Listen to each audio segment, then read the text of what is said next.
Мәдәният хезмәткәре Илсияр Зарипова һәм автор башкаручы Илнур Файзуллин. Бер карадым күзеңә. Хәерле көн, хөрмәтле дуслар. Бәйрәм белән! Әйдәгез бергә җырлыйбыз. Бер карадым күзләреңә.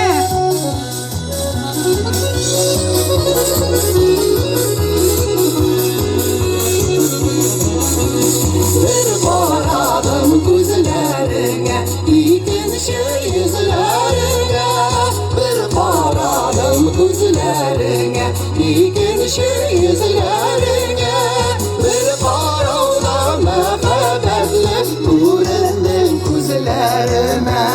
Bir baravda muhabbetli göründün gözlerime.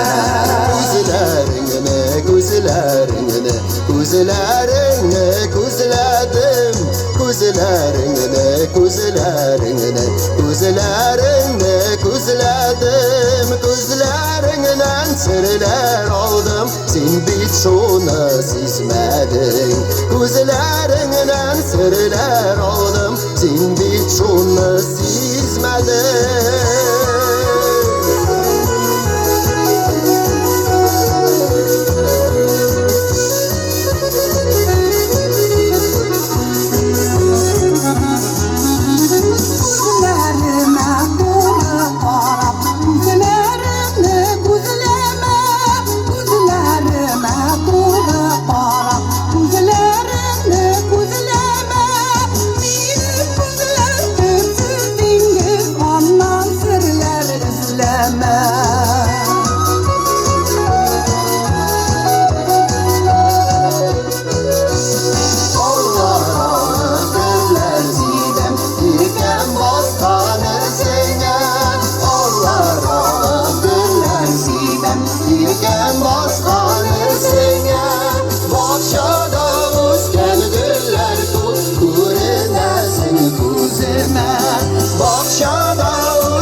Татарстан Республикасының атказанган мәдәният хезмәткәре Илсияр Зарипова, автор башкаручы Илнур Файзуллин.